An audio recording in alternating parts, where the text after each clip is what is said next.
अस्सलाम वालेकुम। मेरी आसान इस्लामियात बराए जमात दोम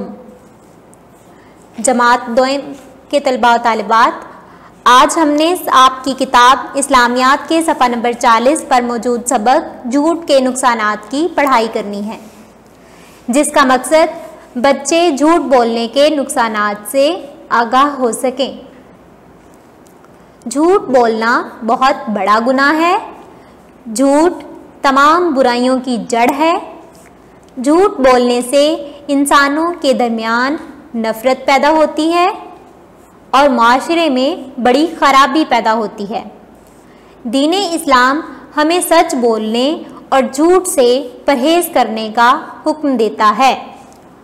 कुरान मजीद में अल्लाह ताला का फरमान है, लानतुल्लाहि अलल काज़िबीन, तर्जुमा, और झूठों पर अल्लाह ताला की लानत।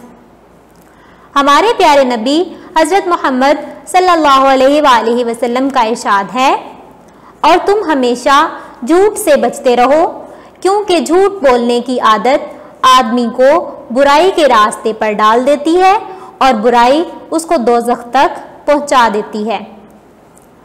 एक और मौका पर आप सल्लल्लाहु अलैहि वसल्लम ने फरमाया, बेशक सच निजात देता है और झूठ हलाक करता है।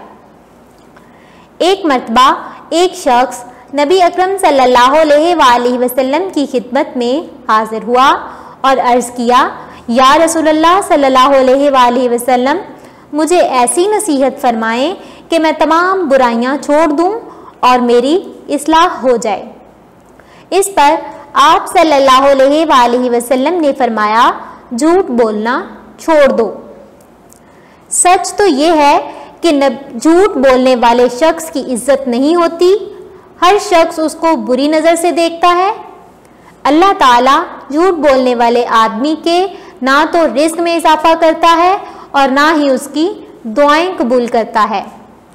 जमात दोम, आज हमने झूठ के नुकसानात सबक की पढ़ाई की है।